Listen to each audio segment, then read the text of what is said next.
Be ready, 10 seconds to go.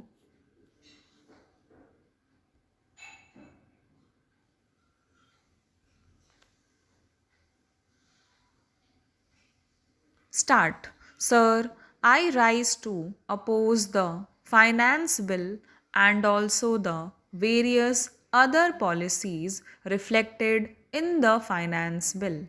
Sir, the finance bill, which incorporates the taxation measures of the budget for the year 1973-74, marks, in my opinion, a further escalation in the policy of surrender to various pressures exercised by big monopoly capitalists and landlords, a policy which is in tune with the class character of the government.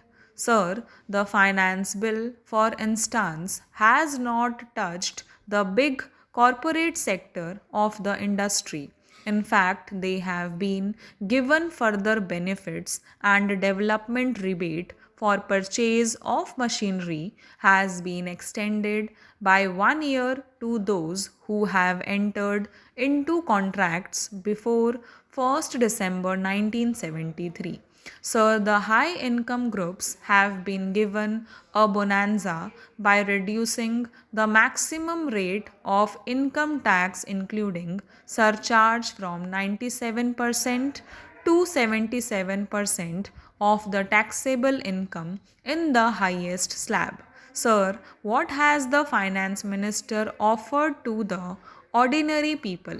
In fact, instead of reducing the tax burden on the poor people, a burden which has been rising every year during the last 2 decades, the finance minister has added insult to injury by further increasing the tax burden on poor people. For instance, we have heavy excise duties on a large number of commodities. Some studies on the effects of these excise duties on commodity prices have shown that the increase in prices will be much larger than what the finance minister and the finance ministry expects it to be. In fact, inflationary pressure on the economy will be strengthened in a substantial manner. In fact, sir, the situation is very alarming, as one of the recent studies on the subject shows in the title Galloping Price Line, which appeared in a report in the National Herald of New Delhi hardly a few days back. It talks about galloping price line, and it has given details about differences in prices of various essential commodities. Sir, the finance bill and the policies behind the finance bill have placed this country on the verge of an alarming price situation, which can be termed only in the language of the National Herald as the galloping price line. The government is in fact sitting on a volcano. The situation is not alarming, but we are on the verge of a catastrophe.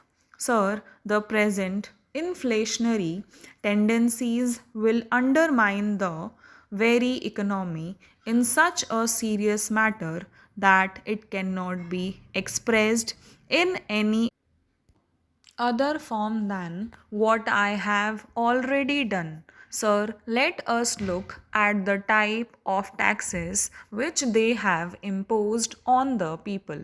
Punitive taxes in the form of excise duties have been imposed on household goods of various types.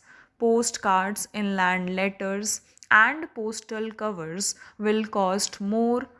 Tax burden has been increased in the case of cotton cloth, glass, glassware, aerated water, and so on. Government spokesman claimed that the duty on industrial products will not have an impact on prices. This, I submit, sir, is a myth because, in fact, the excise duty hike on industrial products will be shifted to the ordinary consumers by the profit hungry industrialists, particularly the big business. Sir, according to one estimate, the excise duties on iron and steel, cement, paper, plywood, etc., will raise the wholesale prices according to a very conservative estimate at least by another 10%. Therefore, my honorable friend should take the responsibility for further aggravating the price level by his fiscal measures. The finance minister today is a hero of private enterprise. Sir, he is the hero because private enterprise has welcomed his budget and the finance bill with glee. Sir, whether he wants it or not, very often most of the heroes of the world are very reluctant heroes. Sir, let us look into the facts. The budget was welcomed by private industry with a cheerful glee, which, according to financial experts, is a fairly adequate index of the mood of big business. They reacted very accurately. Sir, according to the Finance Express of Bombay, industrial equities in the major stock exchanges of this country surged forward. That is the word used. Industrial equities surged forward, reflecting their favorable response to the budget proposals. Sir, the Financial Express Composite Index rose by 5.68 in one single day, possibly the biggest single day increase in the last several years. Maybe in the history of independent India, Sri Chavan has rewarded big business in a big way, perhaps to reciprocate the fabulous help which they gave to the Congress party so generously during the last elections. How else could one explain the extra enthusiasm with which the big business and the stock exchanges, which are the mirrors of private industry, behaved the way they did? The finance bill symbolizes another big leap forward in the dangerous path of inflationary financing and galloping prices, as I have already indicated. Stop.